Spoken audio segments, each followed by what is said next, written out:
आपको फिजिकल भी करना पड़ेगा, मेंस की भी तैयारी करनी पड़ेगी। टाइम सबके पास लिमिटेड है, लेकिन जो इस टाइम पे मेहनत कर गया, जिसने इस टाइम पे दिक्कत झेल ली, वो सिलेक्शन ले जाएगा भाई। मेहनत करो, keep hustling, keep working hard and you have to make your parents proud. Okay, तो क्या हाल है भाई? तो जैसे कि सीपीओ प्री खत्म हो गया, आंसर की भी आ गई है, सबको लग गया होगा कि हाँ भाई उसका फिजिकल में नाम आ सकता है, नहीं आ सकता। और जिनको ऐसा लग रहा है कि भाई उनका बॉर्डर पे है तो मार्क्स, तो मैं आप लोगों को सजेस्ट करूंगा कि अपना रनिंग स्टार्ट कर दो भाई। किस्मत का कुछ नहीं पता होता, कट ऑफ क्या चली जाए, कट ऑफ क्या होगा, फिजिकल की तैयारी कैसे करनी है, वो सब अलग चीज़ है। फिजिकल की वीडियो भी मैंने बना दी है। इस वीडियो में मैं आपको बताऊंगा कि मैंने मेंस के लिए कैसे कैसे तैयारी करी थी। मैंने अपने मेरे मेंस में 200 में से 186.5 स्कोर था, और एक स्टैंडर्ड लेवल का पेपर आया था 2022 सीपीओ मेंस का। तो मेरे उसमें ठीक ठाक मार्क्स थे ऊपर वाले की दया से। तो वो कैसे आए, मैंने क्या क्या चीज़ें पढ़ी, वो मैं आप लोगों को इसमें बता दूंगा। और हाँ, इसमें बता दूंगा मैंने क्या क्या चीज़ें पढ़ी। अब आप लोगों के ऊपर है, आपको जो सूटेबल लगता है वो करना। मैंने क्या करा, मैं वो आप लोगों को बताता हूँ। पता है, अगर सिलेक्शन लेने हैं तो मॉक्स देने बहुत ज़्यादा ज़रूरी होते हैं। अब मेरी वजह से अगर कोई बंदे का थोड़े बहुत कम पैसे लग रहे हैं तो वो ठीक है यार। आपने जिसने मॉक नहीं ख़रीदा वो मॉक्स ख़रीद लो। अपना सेल चल रही है टेक्स्ट बुक पे 16 से 20 अक्टूबर तक, ये वीडियो 20 को ही आएगी। अपना मेरा कूपन कोड यूज़ कर लेना, हसल फॉर एसएससी का शॉर्ट फॉर्म है HFS, तो 10% और डिस्काउंट मिल जाएगा। तो भाई मेरी वजह से अगर आपको सस्ते में थोड़े बहुत मॉक्स मिल रहे हैं तो ठीक ही है ना। और मॉक्स लगाने बहुत ज़्यादा ज़रूरी होते हैं अगर सिलेक्शन लेना है, अपना प्रैक्टिस इम्प्रूव करनी है, अपना देखना है कि आप ऑल ओवर इंडिया में कहाँ स्टैंड करते हो। तो ख़रीद लेना मॉक्स। अपना रेस टू सिलेक्शन सेल है, सिलेक्शन लेना है तो मॉक्स देने बहुत ज़रूरी है भाई। कूपन कोड यूज़ कर लेना, डिस्काउंट मिल जाएगा, ठीक है। तो और ये ज़्यादातर मैंने सिर्फ कुछ ही चेंजेस करे हैं, वरना ज़्यादातर ये इसमें वही 80% तो मैं बोलूँगा वही चीज़ें जो मैंने प्री के लिए पढ़ी थी। और प्री में क्या पढ़ा था उसकी वीडियो भी मैंने बना दी है सीपीओ स्ट्रेटेजी की उससे। तो इसमें मैंने क्या पढ़ा था वो मैं आप लोगों को बता रहा हूँ। ग्रामर के लिए मैंने वही वोकेबलरी पढ़ रखी थी जो प्री में करी थी, वॉल्यूम 1 नीतू मैम की वॉल्यूम 1 करी थी, और ये वॉल्यूम 2 करी थी नीतू मैम की। नीतू मैम की वॉल्यूम 1 और वॉल्यूम 2 करी थी मैंने, ठीक है। और इसमें मैंने अच्छे से पढ़ा हुआ है, जैसे मैंने बताया था इसमें 20 22 25 बार मैंने इसको पढ़ रखी थी, तो मैंने बहुत अच्छे से करा था इसको, ठीक है। और इसमें जो क्वेश्चंस थे वो मैंने टिक लगा लिए थे, वो मैं टिक वाले ही मेंस में लर्न करता था। जो एक्सरसाइजेस दे रखे हैं इसमें वो टिक लगा लिए थे। इसमें मैंने करा था, इसकी मैंने वोकेबलरी नहीं पढ़ी थी, इसकी मैंने वोकेबलरी पढ़ी थी। वोकेबलरी कैसे करेगी वो मैं बता दूंगा। ग्रामर के लिए मैंने ये करा था, इसकी नीतू मैम की पढ़ी थी, और इसमें मैंने प्रैक्टिस के लिए वॉल्यूम 2 करी थी नीतू मैम की। एक चीज़ ये रही। और दूसरी चीज़ क्या था, फिर मैंने प्रीवियस ईयर के लिए एमबी पब्लिकेशन करी थी। अब ये है 2019 से 22, मैंने पेपर दिया था 2022 का, ये सॉरी ये 19 से 20 से मैंने पेपर दिया था 2022 का। तो वही है, अब आपके पास पुरानी है प्रैक्टिस के लिए, तो अब आप बार बार नहीं तो खरीदोगे नहीं। तो वही आरबी रिवॉल्यूशन टेलीग्राम चैनल है, उसमें से सर उस सब्जेक्ट वाइज जो है वो पीडीएफ्स डाल देते हैं हर पेपर की। इंग्लिश की निकालो, उसमें से क्वेश्चंस लगाना स्टार्ट कर दो। अब क्वेश्चंस कैसे लगाने हैं कि अब मैं क्या करता था, मैं cloze test PQRS comprehension part नहीं करता था, फिल इन द मेजर करता था, वोकैब और ग्रामर पार्ट करता था, कॉम्प्रिहेंशन पार्ट नहीं करता था। तो वोकैब और ग्रामर पार्ट में क्या है कि आप अगर 10 वोकैब आई है तो 8 वोकैब तो आपको आती होगी, जो 2 वोकैब नहीं आई वो पेपर में लिख लो। सारी लिखने की जरूरत नहीं है क्योंकि वोकैब आपने ऑलरेडी पढ़ रखी है। ग्रामर में भी वही है, कोई फाइंड द एरर ऐसा आ गया जिसमें आपको नहीं समझ आ रहा है, कोई नया कॉन्सेप्ट लगा है, वो लिख लो, बाकी तो आपको आता ही है। सपोज 10 में से 8 क्वेश्चन आते, 2 नहीं आते, वो लिख लो, चाहे वो कैब का हो चाहे ग्रामर का हो। जो नए नए सेट्स हैं ना इस साल के, वो आरबी रिवॉल्यूशन टेलीग्राम चैनल से कर लेना आप। मैंने भी ऐसे ही करा था, ये 2020 तक की थी, 22 तक की मैंने 22 का मैंने पेपर दिया था। तो जो लेटेस्ट वाले थे वो आरबी रिवॉल्यूशन टेलीग्राम चैनल से करे थे। तो ग्रामर के लिए दोबारा बता देता हूँ, मैं बार बार बताता हूँ चीज़ें। ग्रामर के लिए मैंने वॉल्यूम 1 नीतू मैम की इसी से मैंने प्रैक्टिस भी करी थी। वॉल्यूम 2 मैंने मैम की करी थी, उसमें वो गैप पार्ट नहीं करा था। प्रीवियस ईयर के लिए मैंने ये वाली करी थी, एमबी पब्लिकेशन। फटी हुई है, टेप वेप लगा रखे हैं मैंने सब, पसीने भाई। तो ये प्रीवियस ईयर के लिए मैंने एमबी पब्लिकेशन करी थी। इसके साथ मैंने एडिशनल क्या करा था, ये वाली मिरर ऑफ कॉमन एरर्स। आप लोगों के पास टाइम कम है, लेकिन जिसको लगता है कि उसने वो ग्रामर पार्ट जहाँ से कंप्लीट करा है वो, और प्रीवियस ईयर जहाँ से कंप्लीट करे वो, अगर आपको अच्छे से आता है और आपको और प्रैक्टिस करनी है, तो मैं आपको ये सजेस्ट करूँगा, मिरर ऑफ कॉमन एरर्स है। इसमें प्रैक्टिस सेट बहुत ज़्यादा दे रखे हैं। सपोज अगर इतनी है ना थ्योरी, तो प्रैक्टिस है इतनी, वो प्रैक्टिस पार्ट मत करना। मिरर ऑफ कॉमन एरर्स का सिर्फ जो थ्योरी दे रखी है ना वो पार्ट करना, और जो हर चैप्टर के पीछे जो प्रैक्टिस दे रखे है वो करना, क्योंकि इसमें लास्ट में ना बैंक के सेट, बैंक के क्वेश्चंस भर रखे हैं वो मत करना। जो चैप्टर दे रखा है उसे पढ़ना, और जो उसके क्वेश्चन है वो लगाना, जिस वो क्वेश्चन में डाउट हो तो उस पर टिक लगाते जाना, और पेपर से पहले वो टिक वाले रिवाइज करना। यही हर वीडियो में मैं बोलता हूँ, इसमें भी यही बोलूँगा, टिक लगा के करना। एक्स्ट्रा मैंने ये करा था एक ग्रामर पार्ट में, ठीक है। तो पेपर में क्या होता है, कॉम्प्रीहेंशन होता है, वोकैब होती है, ग्रामर होती है। ग्रामर पार्ट मैंने दोबारा बता रहा हूँ, volume 1, volume 2, MB publication previous year, और मिरर ऑफ कॉमन एरर्स, ये मेरा ग्रामर पार्ट था। और जो लेटेस्ट मेरे को अगर क्वेश्चंस करने थे आरबी रिवॉल्यूशन टेलीग्राम चैनल से। अब आता हूँ वोकैबलरी पार्ट पे। वोकैबलरी मैंने नीतू मैम्स की वॉल्यूम 1 करी थी, जो नहीं आ रहा उसमें जो डाउट थे उसमें टिक लगा दिए, पेपर से पहले टिक वाले कर लिए। वॉल्यूम 2 की मैंने वोकैबलरी नहीं करी थी, ठीक है। लोग ब्लैक बुक वगैरह करते, मैंने ब्लैक बुक नहीं करी थी, क्योंकि मैं पहले से वॉल्यूम 1 वगैरह पढ़ रहा था, तो मेरे को एक और बुक एक्स्ट्रा नहीं करनी थी। ग्रामर के लिए वॉल्यूम 1 करी, वॉल्यूम 2 नहीं करी थी, मैंने सिर्फ प्रैक्टिस करी थी, वो सॉरी वोकैबलरी के लिए वॉल्यूम 1 करी, वॉल्यूम 2 नहीं करी थी। और इसमें और वोकैबलरी के लिए एमबी पब्लिकेशन की जो आगे वोकैब्स रखी है वो करी थी। तो और जो नए नए पैटर्न की जो वोकैब है, जैसे कि भाई मैंने स्टेनो, ठीक है, जीडी, सीजीएल, सीएचएसएल, जितने भी एसएससी ने एग्जाम्स लिए है पिछले 3 साल की, वो वोकैब करी थी मैंने। अब वो इसमें तो है नहीं, अब मैं बुक अलग से खरीदूंगा नहीं। आरबी रिवॉल्यूशन टेलीग्राम चैनल है या क्यू मैथ टेलीग्राम चैनल है। क्यू मैथ क्या करते हैं, वही ब्लैक बुक भी उनकी है। क्यू मैथ क्या करते हैं, वो ना अपना डाल देते हैं उसमें वोकैबलरी, जो हर पेपर एसएससी लेता है उसकी वोकैबलरी डाल देते हैं। उसमें मेरे को क्या मेजर ड्रॉबैक लगता है कि उसमें जो क्वेश्चन पूछा वो उसका आंसर देके खत्म कर देते हैं। आरबी रिवॉल्यूशन टेलीग्राम चैनल में जो सर डालते हैं वो पूरी पीडीएफ डालते हैं पूरे पेपर की। तो मतलब अगर एक क्वेश्चन आया और उसके 4 सॉल्यूशन है, तो उसमें वो 4 सॉल्यूशन आपको दिखेंगे पीडीएफ में। तो आपको जो क्वेश्चन है उसका आंसर नहीं पढ़ना, आंसर तो पढ़ना ही है, जो बाकी 3 सॉल्यूशन है ना उसके भी मतलब पता होने चाहिए। तो आरबी रिवॉल्यूशन टेलीग्राम चैनल मैं आपको इसलिए सजेस्ट करता हूँ over Q math channel for vocabulary, क्योंकि उसमें जो सेट डालेंगे वो पूरे पूरे सेट आएंगे। तो आपको एक क्वेश्चन है उसके 4 ऑप्शन दिख रहे हैं, तो एक तो आंसर होगा, बाकी 3 ऑप्शन की भी मतलब जब क्वेश्चन दिखेगी आपको तो उनका मतलब पता होना चाहिए, क्योंकि वो वर्ड जो है वो एसएससी के दिमाग में है, ठीक है। तो एसएससी ने तभी वो ऑप्शन में दिया है, तो वो कभी भी वोकैबलरी के रूप में वो क्वेश्चन पूछ सकते हैं, ठीक है।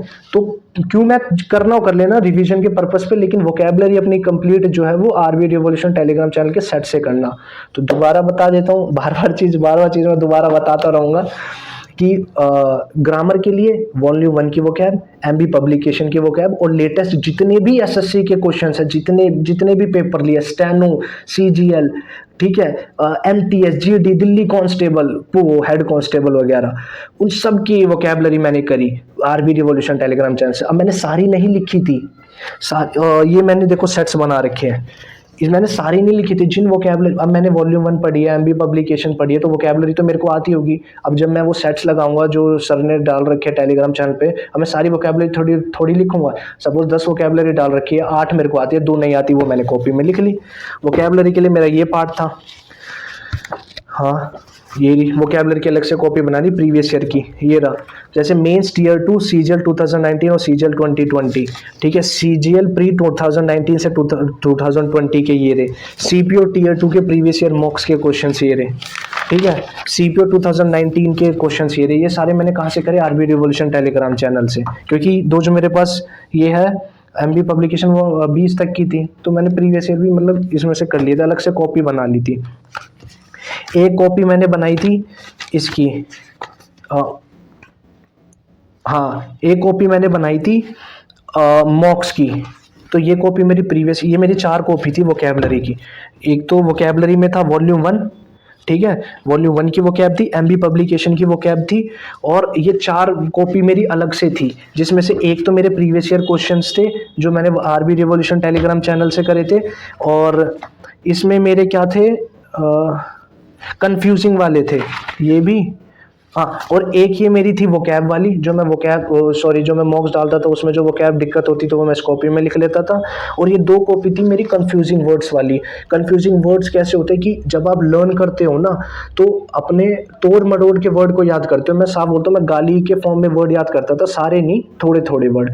तो जैसे एक एग्जांपल दे रहा हूँ, जैसे एग्जांपल भी क्या ही दूँ मैं, अब देख ही नहीं देता इसी में। जैसे एक है परपेचुअल और एक है परपेट्रेट, ये दोनों थोड़े सिमिलर से साउंड कर रहे हैं तो आपको लर्न करने में दिक्कत होती। तो मैं ये क्या करता था, जैसे मेरे को कहीं परपेचुअल वर्ड दिखा, फिर मैं पढ़ने लगा, फिर कहीं दूसरी बुक में परपेट्रेट दिखा। जब मैं परपेट्रेट पढ़ता था मेरे दिमाग में आया कि मैंने परपेचुअल भी कोई वर्ड पढ़ रखा है, तो मैं उन दोनों वर्ड को एक कॉपी में लिख लेता था, ताकि जो ये सिमिलर साउंड करने वाले वर्ड है ना वोकेबलरी, उसमें मेरे को दिक्कत ना है। मैं पेपर से पहले ये सारी वोकेबलरी जो आपस में साउंड करती है ना वो एक जगह लिखी रहे, ताकि मेरे को क्लैरिटी हो जाए, लर्न करने में दिक्कत ना आए। जैसे कि एक हो गया कोए, एक होता है डिकोय। अब ये दोनों तो आप कंफ्यूज हो जाओगे, यार मैंने कोए से क्या याद कर रखा था, डिकोय तो थोड़ा सिमिलर कर रहा है, तो उनको एक अलग कॉपी में लिख लो। ये 2 कॉपी मेरी ये थी, ठीक है। अब और ग्रामर में क्या था, जब मैं मॉक्स वगैरह लगाता था वो मैं इन कॉपी में लिख लेता था, जो भी मेरे को नया कॉन्सेप्ट दिखा। ये 2 कॉपी मेरी उसकी थी। तो मैं क्लियरिटी की और कॉम्प्रीहेंशन की पार्ट में बता देता हूँ कैसे था। लेकिन पहले मैं अभी जो मैंने बताया वोकैब और ग्रामर का, वोकैब के लिए दोबारा बता देता हूँ। ग्रामर के लिए वॉल्यूम 1, वॉल्यूम 2, एमबी पब्लिकेशन और मिरर ऑफ कॉमन एरर्स, खत्म। वोकैबलरी के लिए क्या था, वॉल्यूम 1, ठीक है, और वो क्या, एमबी पब्लिकेशन, ठीक है। एमबी पब्लिकेशन में भी जो मेरे को दिक्कत आती थी पेजेस में, वो मैंने इसमें लिख लिए थे अलग से। जो ज़्यादा जिसमें मैं अटक रहा था वो भी अलग से पेज में लिख लिए। और ये 4 कॉपी, जिसमें से थे एक थी प्रीवियस ईयर जो आरबी रिवॉल्यूशन टेलीग्राम चैनल से कवर करी थी, एक है मॉक्स की, और 2 है कंफ्यूजिंग वर्ड जो सेम साउंड कर रहे थे और दिक्कत थी ना, वो थी। ये मेरा वोकेबलरी का कच्चा चिट्ठा है। ग्रामर का मैंने बता दिया। कॉम्प्रीहेंशन पार्ट के लिए मैंने एक न्यूज़पेपर पढ़ा था। मैंने अपनी एसएससी की प्रिपरेशन में कभी नहीं सोचा था कि मैं न्यूज़पेपर कभी पढ़ूंगा, लेकिन मेंस ने मेरे को पढ़वा दिया। न्यूज़पेपर पढ़ना बहुत अच्छा होता है। मैं ये नहीं कह रहा 10-10 घंटे ही न्यूज़पेपर पढ़ो। मैं क्या करता था, मैं 5 पैराग्राफ सुबह, 5 पैराग्राफ शाम को पढ़ता था। अगर एक पैराग्राफ मेरे को समझ नहीं आया, मैं उसको 2-3 बार पढ़ता था, लेकिन वो मैं समझता था पैराग्राफ। और ये नहीं कि एक पैराग्राफ ने 2-3 बार पढ़ लिया तो मतलब 2-3 पैराग्राफ हुए, नहीं। एक पैराग्राफ समझ नहीं आ रहा उसको 2-3 बार पढ़ो, वो एक ही पैराग्राफ कंसिडर करा जाएगा। तो 5 पैराग्राफ सुबह, 5 पैराग्राफ शाम को। और जिसमें से मैं एडिटोरियल्स पढ़ता था सुबह। 4 एडिटोरियल के पैराग्राफ आते हैं, 2 बड़े 2 छोटे। तो 4 एडिटोरियल के पैराग्राफ आपने पढ़े और एक कोई अलग से पैराग्राफ पढ़ लो, तो 5 का पैराग्राफ का एक पोर्शन सुबह कंप्लीट हो जाएगा। शाम को मैं कोई भी 5 पैराग्राफ पढ़ता था द हिंदू न्यूज़पेपर के या टाइम्स ऑफ इंडिया के, और वो थोड़े स्पोर्ट्स, मर्डर वगैरह इन सब से रिलेटेड होते, थोड़ा फन टाइप में होता था।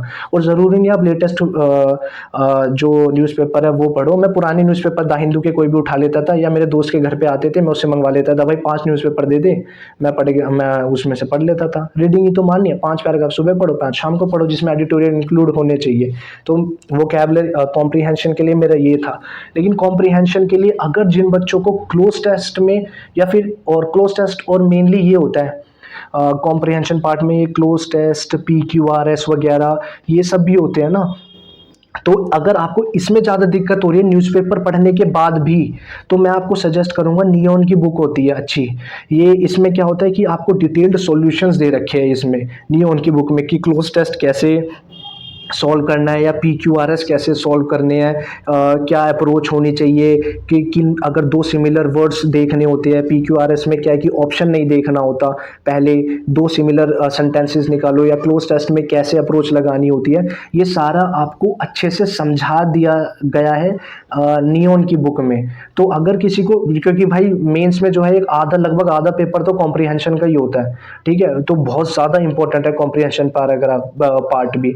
मैंने न्यूज़पेपर से कवर कर लिया था, लेकिन फिर भी मैं डैम श्योर कह सकता हूँ न्यूज़पेपर पढ़ के भी बहुत लोगों को नहीं समझ आएगा कि PQRS और क्लोज टेस्ट वगैरह कैसे सॉल्व करें। तो इसके लिए मैं सजेस्ट करूँ नियॉन की बुक कर लेना, इसमें बहुत अच्छे से समझा रखा है। अपना ये पैसे वैसे मत देखना है इतने किया इतने किया, कि सरकार से 5-6 हज़ार 50-60 हज़ार रुपये अगर लेने की उम्मीद कर रहे हो तो स्टार्टिंग में थोड़े बुक्स पे पैसे इन्वेस्ट करो, क्वालिटी वाली बुक्स है। मैं एक चीज़ का भरोसा देता हूँ कि भाई मैं कोई फालतू की बुक्स नहीं बताऊंगा तुम्हें। मेरे पास बहुत सारे प्रमोशन के आ रहे कि ये बुक का नाम ले दो, ये नहीं ले लो, मैं नहीं बताऊंगा बिल्कुल भी। वही बताऊंगा जो जेन्युइन है, जेन्युइन बुक है ये, इसमें जेन्युइनली आपको हेल्प मिलेगी, इसलिए ही बता रहा हूँ। कॉम्प्रीहेंशन पार्ट के लिए न्यूज़पेपर पढ़ो, और जिसको ज़्यादा दिक्कत है वो नियॉन की बुक लेना, ये आपका इम्प्रूव हो जाएगा। ये अच्छी बात है, ये डिटेल सॉल्यूशन वगैरह सब है इसमें, सब हो जाएगा बेहतरीन।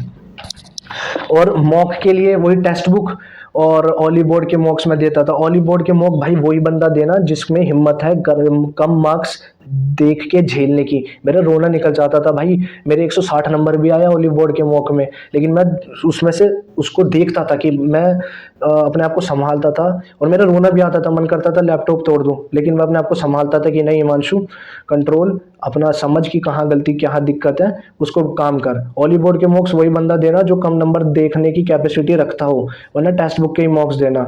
और प्रीवियस ईयर मॉक्स लास्ट में आके देना, क्योंकि प्रीवियस ईयर मॉक्स में जो ग्रामर पार्ट है, जो प्रीवियस ईयर में ग्रामर पार्ट है, वो तुम एमबी से कर रहे हो, और वो एमबी की वोकैब से भी प्रीवियस ईयर करने लग रहे हो, और आरबी रिवॉल्यूशन टेलीग्राम चैनल से भी ग्रामर और वोकैब पार्ट कर रहे हो प्रीवियस ईयर का।